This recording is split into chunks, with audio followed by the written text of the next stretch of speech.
In the heart of Paris, amidst the grandeur of 18th century royalty, there lies a tale of unparalleled opulence and unrelenting mystery, a tale centered around a gemstone of unimaginable beauty and intrigue. This is the story of the French blue diamond, a jewel that sparkled with the promises of grandeur but was entwined in a saga of curse and scandal. Imagine a diamond that once adorned the neck of King Louis XV, glittering with the light of 1,000 fires.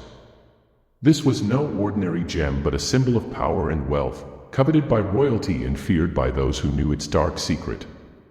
The French blue, a jewel of such resplendent allure, was said to be cursed, bringing misfortune to all who came into its possession. Our journey begins in the opulent court of Louis XV, where the French blue was the centerpiece of the Golden Fleece, a parure of unmatched splendor. But as the French Revolution erupted, this symbol of regal power was stolen, plunging into the shadows of history. What followed was a trail of betrayal, tragedy, and lost fortunes, as the diamond passed through the hands of powerful figures and ordinary souls alike. From the grand halls of Versailles to the murky depths of London's dark underworld, the French blue's legacy is a tapestry of drama and despair. Each chapter of its story is marked by betrayal and sorrow, leaving behind a trail of ruined lives and shattered dreams. The diamond's journey through time is not just a story of beauty but a chronicle of misfortune and enigma that has fascinated historians and gem enthusiasts for centuries. As we delve into the rich history of this cursed gem, we unravel the secrets of its enigmatic past and the intricate web of events that led to its rediscovery. Join us as we explore the true story of the French blue diamond, a tale of splendor and sorrow that continues to captivate and intrigue. Discover the hidden depths of this legendary gemstone, and witness how its legacy has endured through the ages, leaving an indelible mark on history. The Hope Diamond, weighing 45.52 carats, 9.104 grams, 0.3211 ounces, has been renowned for its impressive size since the 18th century. Mined in the 17th century from the Kollur mine in Guntur, India, this blue diamond is known for its unique characteristics and has provided valuable insights into diamond formation. As a Golconda diamond, its documented history starts in 1666, when French gem merchant Jean-Baptiste Tavernier acquired it in its uncut state in India. After cutting and renaming it the French blue, Le Bleu de France, Tavernier sold the gem to King Louis XIV of France in 1668. The diamond was stolen in 1792, recut, and later appeared under the Hope name in an 1839 gem catalogue by the Hope banking family, which gave the diamond its current name. The Hope Diamond's final private owner was American jeweler Harry Winston, who purchased it in 1949 from the estate of mining heiress and socialite Evelyn Walsh McLean.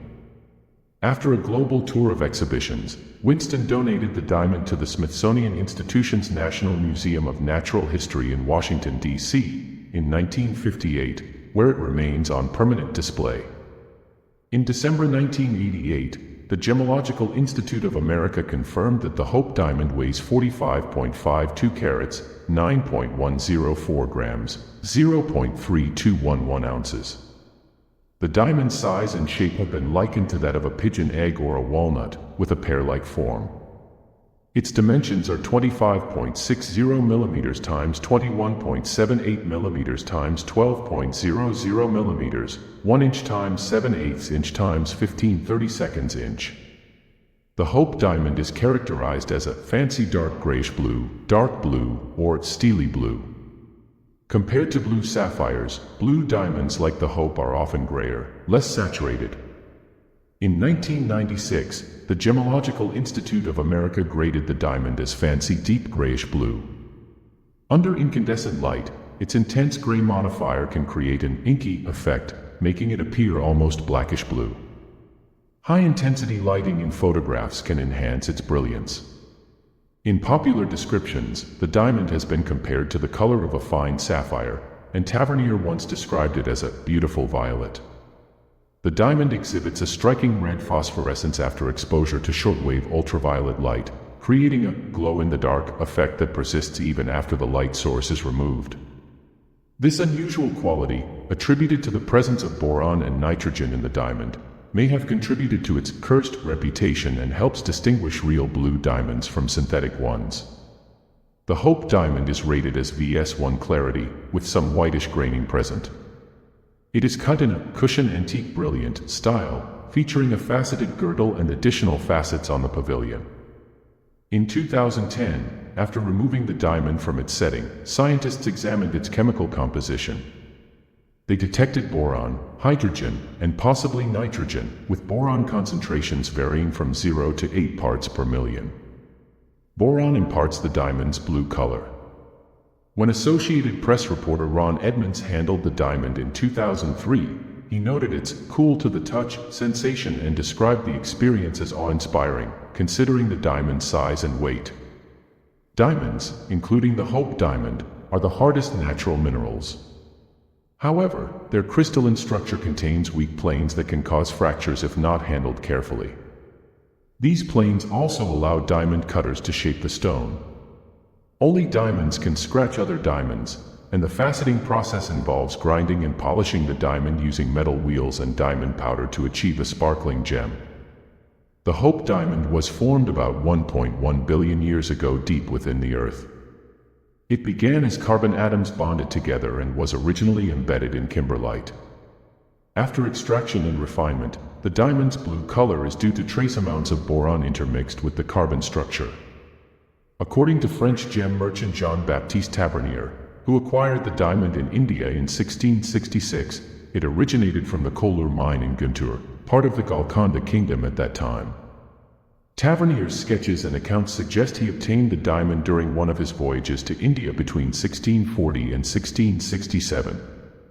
Tavernier later sold the diamond to King Louis XIV of France.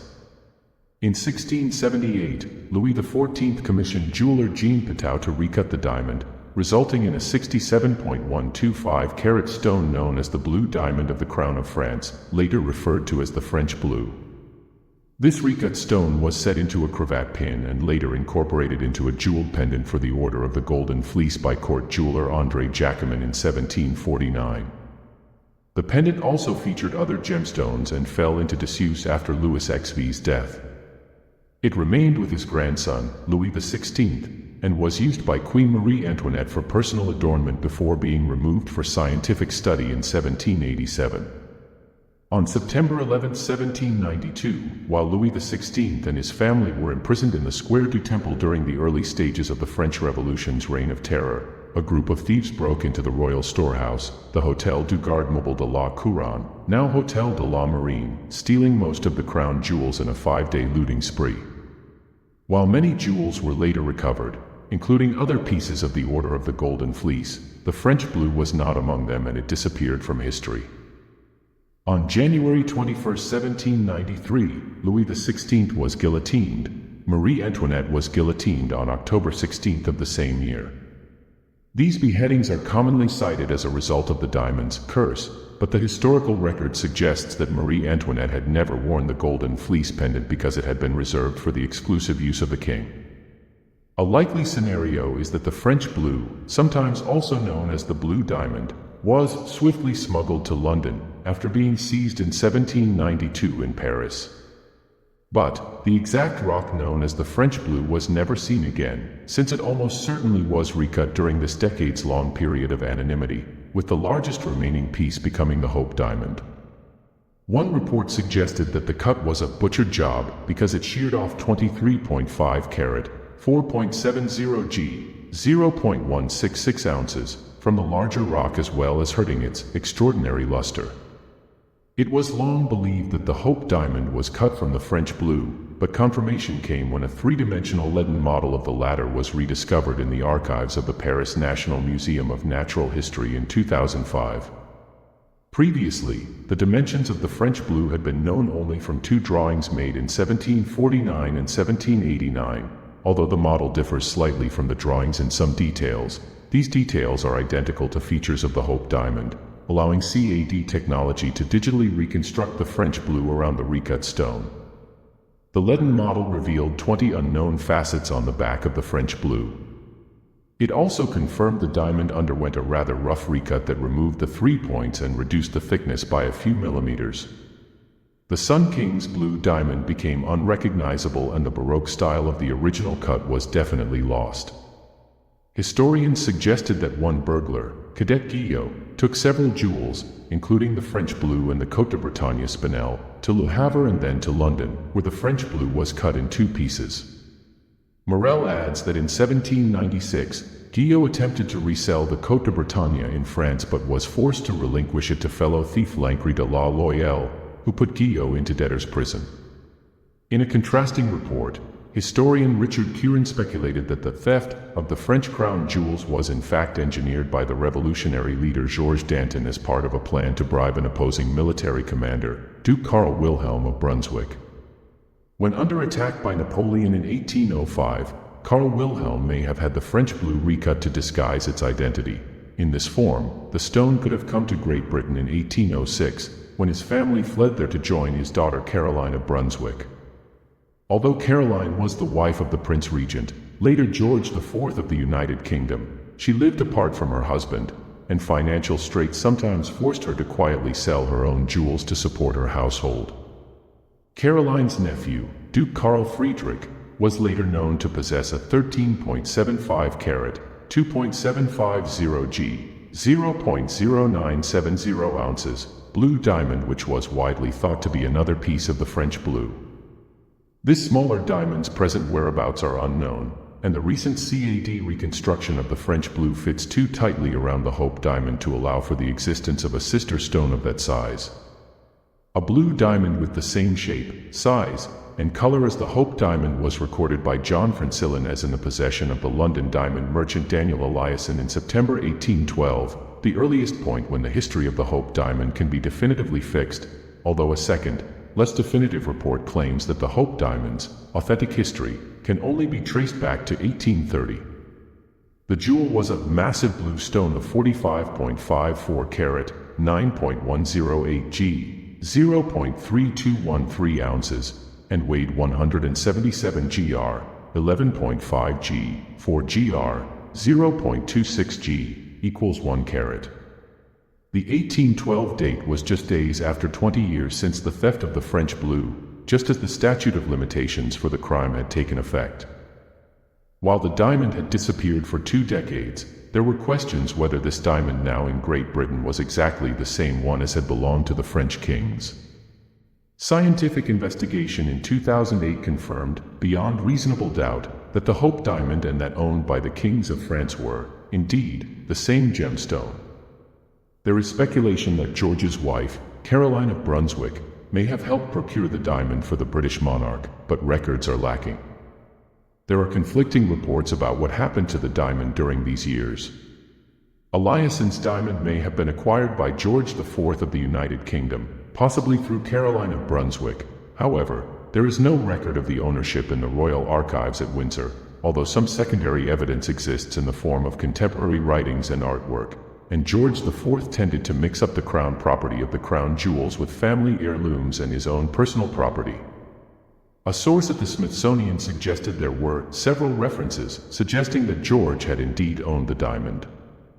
After his death in 1830, it has been alleged that some of this mixed collection was stolen by George's last mistress, Elizabeth Conyngham, and some of his personal effects were discreetly liquidated to cover the many debts he had left behind him.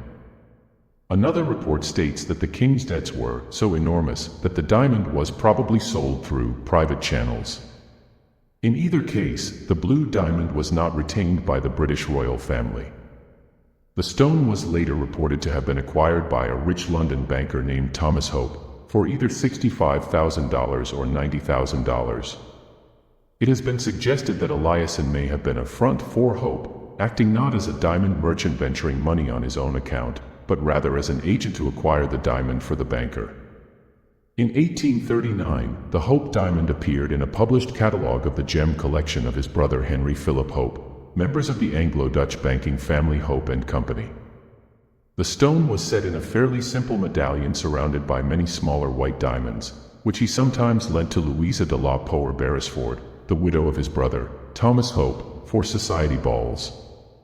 After falling into the ownership of the Hope family, the stone came to be known as the Hope diamond.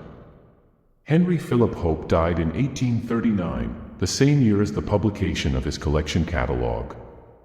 His 3 nephews, the sons of Thomas and Louisa, fought in court for 10 years over his inheritance, and ultimately the collection was split up. The oldest nephew, Henry Thomas Hope, received 8 of the most valuable gems, including the Hope diamond. It was displayed in the Great Exhibition of London in 1851 and at the 1855 Exposition Universelle in Paris, but was usually kept in a bank vault. In 1861, Henry Thomas Hope's only child, Henrietta, married Henry Pelham Clinton, and later Duke of Newcastle. When Hope died on December 4, 1862, his wife and Adele inherited the gem, but she feared that the profligate lifestyle of her son-in-law might cause him to sell the Hope properties. Upon Adele's death in 1884, the entire Hope estate, including the Hope diamond, was entrusted to Henrietta's younger son, Henry Francis Pelham Clinton, on the condition that he add the name of Hope to his own surnames when he reached the age of legal majority. As Lord Francis Hope, this grandson received his legacy in 1887. However, he had only a life interest in his inheritance, meaning that he could not sell any part of it without court permission. In 1894, Lord Francis Hope met the American concert hall singer May Yohe, who has been described as the sensation of 2 continents, and they were married the same year. One account suggests that Yohe wore the Hope diamond on at least one occasion. She later claimed that she had worn it at social gatherings and had an exact replica made for her performances, but her husband claimed otherwise. Lord Francis lived beyond his means, and this eventually caught up with him, leading to marriage troubles and financial reverses, and he found that he had to sell the diamond. In 1896, his bankruptcy was discharged, but, as he could not sell the Hope diamond without the court's permission, he was supported financially by his wife during these intervening years. In 1901, the financial situation had changed, and after a long legal fight, he was given permission to sell the Hope diamond by an order of the Master in Chancery to pay off debts. But May Yohe ran off with a gentleman friend named Putnam Strong, who was the son of the former New York City Mayor William L. Strong. Francis Hope and May Yohe were divorced in 1902. Francis sold the diamond for £29,000, £3.98 million today, to Adolph Weil, a London jewel merchant. Weil sold the stone in 1901 to the diamond dealer Simon Frank. The Hope diamond's history is indeed fascinating and filled with dramatic events. Here's a summary of its journey through time. In 1653, Jean-Baptiste Tavernier acquired the diamond, then weighing 112.5 old French carats, about 116 metric carats. He sold it for 220,000 to 720,000 livres. By 1668, Louis XIV of France had purchased the diamond, which was set in a cravat pin. The gem was known to be triangular and weighed approximately 69 metric carats. In 1715, Louis XV set the diamond into an elaborate pendant for the Order of the Golden Fleece. The diamond was stolen in 1775, leading to its disappearance. The diamond continued to be stolen and its whereabouts remained unknown between 1791 and 1792. In 1812, Daniel Eliasson, a London jeweler, obtained the diamond, which was then about 44 carats. He sold it for $65,000 to $90,000. Between 1830 and 1839, the diamond was acquired by Henry Philip Hope, and it became known as the Hope diamond. It was inherited by Henry Pelham Clinton, Duke of Newcastle, in 1861. By 1884, Lord Francis Hope, 8th Duke of Newcastle, owned the diamond and sold it for $250,000 to cover debts. In 1894, May Yohe, Lady Henry Francis Hope, bought the diamond for £29,000. The diamond changed hands again in 1901 when Adolph Weil, a London jewel merchant, acquired it, followed by ownership by Simon Frankel and Salim Habib. By 1908, Sultan Abdul Hamid reportedly owned the diamond, which was estimated at 44.375 carats and sold for 400,000 francs. In 1910, Pierre Cartier reset the diamond to appeal to Evelyn McLean, who purchased it. It was mounted as a headpiece and pendant. The McLean collection, including the diamond, was valued at $180,000 in 1911. After Mrs. McLean's death in 1947, the diamond was bequeathed to her grandchildren. Due to financial issues, the collection was sold to Harry Winston in 1949. Harry Winston donated the diamond to the Smithsonian Institution in 1958, where it became part of the National Gem Collection.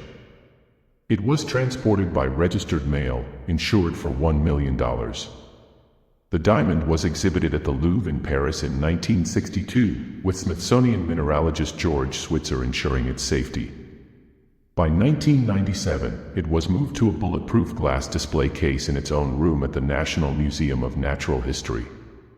In 2005, it was confirmed that the Hope diamond was cut from the stolen French blue crown jewel.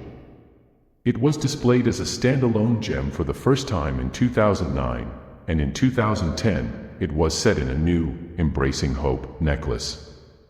By 2012, the diamond returned to its historic setting with an added diamond worth at least $1 million. Throughout its history, the Hope diamond has been associated with elaborate security measures, high-profile ownerships, and significant exhibitions, making it one of the most renowned and intriguing gemstones in the world. The Hope diamond is surrounded by a captivating mythology of a curse, reputed to bring misfortune and tragedy to its owners or wearers. However, these stories are likely fabrications created to enhance the diamond's mystery and appeal, driving up its value and newsworthiness. Specious accounts from the late 19th and early 20th century suggested that the Hope diamond was stolen from an eye of a statue of the Hindu goddess Sita, similar to the Curse of Tutankhamun. These tales were probably invented by Western authors during the Victorian era and early 20th century to add mystique to the diamond and boost its market appeal. A report in the New York Times in 2006 indicated that no hard evidence linking the diamond to actual tragedy has been officially proven. Newspaper accounts played a significant role in spreading the curse narrative. A New Zealand newspaper article from 1888 claimed the diamond once formed the eye of a great idol and described its color as superb and dazzling blue when held to the light. In 1908, the Washington Post reported that the diamond had brought trouble to all its owners, and in 1909, the Times detailed a series of supposed tragedies linked to the diamond, including suicides, murders, and other misfortunes. These accounts included Jacques Collot, who bought the diamond and later committed suicide; Prince Ivan Kanatovsky, who was killed by Russian revolutionists after buying it; Mli Ledoux, who was murdered by her sweetheart while the diamond was on loan. Various other claims about misfortunes faced by those who had possession of the diamond. Despite these stories, many are speculative and lack independent verification. For example, the legend that Tavernier was torn apart by wolves contradicts historical evidence of his natural death at the age of 84. The theme of a cursed gem is a common trope in literature and film, inspired by stories like Wilkie Collins' 1868 novel, The Moonstone. This narrative style, which includes elements of theft from a sacred site and subsequent punishment, repeats in various forms in literature and film, influencing stories about the Hope diamond. The sensationalized curse may have been fueled by Pierre Cartier and others to entice potential buyers, such as Evelyn Walsh McLean, around 1911. Media reports continued to link the diamond to ill fortune, even implicating it in legal disputes and the misfortunes of notable historical figures. The legend of the curse includes fictionalized characters and events, such as the death of diamond cutter Wilhelm Fals by his son Hendrik and a Russian prince named Kanatovsky. Many of these accounts lack historical verification. May Yohe, who was married to the diamond's last owner, also added to the story by blaming the diamond for her misfortunes and attempting to capitalize on the narrative with films and stories. Since the Smithsonian Institution acquired the Hope diamond in 1958, the supposed curse appears to have gone dormant, with the museum experiencing success and increased attendance. The diamond has become an important part of the museum's world-class gem collection, bringing good fortune to the institution. The Hope diamond, a gem shrouded in legend and mystery, has had a series of owners whose lives seem to weave a tapestry of fortune and misfortune. In the 17th century, the diamond was acquired by Jean-Baptiste Tavernier, a French gem dealer. Tavernier, who lived from 1605 to 1689, is believed to have acquired the diamond between 1640 and 1667, possibly around 1653. His life, however, was long and prosperous, ending at the age of 84. The diamond was then passed to Louis XIV of France in 1668, who reigned over France with grandeur until his death in 1715 at the age of 76. Under his rule, the diamond enjoyed a period of stability and fame. The diamond later came into the possession of Louis XV in 1722, who lived until 1774, dying at the age of 64. His reign, too, was marked by relative prosperity. However, as the French Revolution loomed, the diamond's history took a darker turn. In 1775, the Hope diamond was acquired by Louis XVI, who was later guillotined in 1793 at the age of 38. His wife, Marie Antoinette, who also wore the diamond, met a similar fate, being executed the same year at the age of 37. After the upheaval of the Revolution, the diamond's journey continued with less certainty. By 1805, there were rumors that King George IV of the United Kingdom had the diamond, but this is doubtful as there is no concrete evidence he ever owned it. In 1812, the diamond was owned by Daniel Eliasson, a London jeweler who died in 1824 at the age of 71. The diamond was then purchased by Thomas Hope in 1830, who lived until 1831, dying at the age of 62. It was subsequently owned by Henry Philip Hope in 1839, before passing into the hands of Henry Pelham Clinton, the 6th Duke of Newcastle in 1861. The Duke lived from 1834 to 1879 and died at the young age of 45, adding to the lore of the diamond's supposed curse. The next notable owner was Lord Francis Hope in 1884, who faced financial ruin and was forced to sell the diamond. He lived from 1866 to 1941 and died at 75, his fortunes having plummeted. The diamond then came into the possession of May Yohe, a musical actress who, after her marriage to Lord Francis Hope, faced a series of personal and financial struggles. She died at 72, having lived a life marked by hardship. In the early 20th century, the diamond's ownership included Adolf Weil, a London jewel merchant in 1901, and Simon Frankel. By 1908, it was briefly owned by Salim Habib, possibly as an agent for Turkish Sultan Abdul Hamid II. The Sultan, who was deposed in 1909 and died in 1918 at the age of 75, may or may not have actually owned the diamond, as this is disputed. In 1909, the diamond was in the possession of Simon Rosenau, followed by Pierre Cartier in 1910. Cartier, who lived from 1878 to 1964, helped to further popularize the diamond, adding to its mythic reputation. The most famous recent owners were Edward Beale McLean and Evelyn Walsh McLean, who acquired the diamond in 1911. Their marriage ended in divorce in 1932, and Edward suffered from mental illness before dying at around 51 or 52. Evelyn, who faced her own set of misfortunes, died from pneumonia in 1947 at the age of 60. The diamond's final notable owner was Harry Winston, a jeweler who purchased it and later donated it to the Smithsonian Institution in 1958. Winston lived from 1896 to 1978 and died at the age of 83. Since its acquisition by the Smithsonian, the diamond has enjoyed a period of prosperity, helping the institution build a world-class gem collection and increase attendance, seemingly putting the curse to rest. Thus, the Hope diamond's history is a blend of grandeur, tragedy, and transformation, reflecting the allure and enigma that have surrounded it for centuries. In 2007, a remarkable discovery was made at the National Museum of Natural History in Paris, a lead cast of the French Blue Diamond, a precursor to the Hope diamond. This cast, catalogued in 1850 and provided by Parisian jeweler Charles Archard, sparked an extensive investigation into the diamond's storied past. The cast was an invaluable tool for researchers, as it allowed them to use computer-aided drawing analysis and other techniques to reconstruct the gem's history with unprecedented accuracy. The lead cast revealed intricate details of the French blue, including its role in the emblem of the Golden Fleece of Louis XV. This emblem, a masterpiece of French jewelry, was originally crafted in 1749 and included not only the French blue but also several other notable stones, the Côte de Bretagne spinel, the Bazou diamond, 3 oriental topazes, and numerous smaller diamonds. The research team embarked on an ambitious project to recreate the emblem in its entirety. To achieve this, artisans used cubic zirconia to replicate the French blue and other components of the golden fleece. The reconstruction process was meticulous, involving the recreation of the emblem's intricate design with the help of modern lapidaries and historical documents.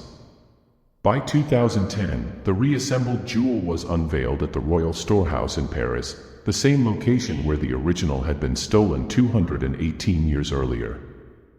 One of the significant revelations from the investigation was the accurate depiction of the Bazou diamond, a 32.62-carat gem that had been part of the golden fleece. It was initially thought to be hexagonally cut, but the research clarified that it was actually rounded and squared. This detailed understanding allowed for a more precise replica to be created. The Côte de Bretagne dragon, another crucial element of the emblem, was reconstructed using wax models and scaled photographs. Artists like Pascal Monet and Etienne Leperlier played key roles in replicating this piece, using gold and manganese pigments to simulate the original's color. In total, over 500 replicas of the various diamonds and components of the golden fleece were crafted, each cut from cubic zirconia and colored to reflect the original's vibrant hues. The intricate process involved artists from various disciplines, including Jean Manassian, Andreas Altman, and Amico Bifalsi, who worked together to recreate the luxury and elegance of the 18th century design. The project also included the creation of a luxury box to house the recreated golden fleece. Made of crimson Moroccan leather and gilded to match the original's opulence, this box completed the homage to the historical masterpiece. Through these efforts, the French blue diamond's legacy and the grandeur of the golden fleece have been preserved, offering a glimpse into the splendor of Louis XV's court and the enduring allure of one of history's most famous gems. As we reach the conclusion of our journey through the storied legacy of the French blue diamond, we are left with a profound sense of awe and reverence for the craftsmanship and historical intrigue that surrounds this magnificent gem. From its glittering beginnings in the opulent courts of Louis XV to its storied adventures through time, the French blue has captivated imaginations and hearts alike. Our exploration has taken us from the grand halls of Versailles to the bustling streets of London, through dramatic tales of theft, rediscovery, and meticulous reconstruction.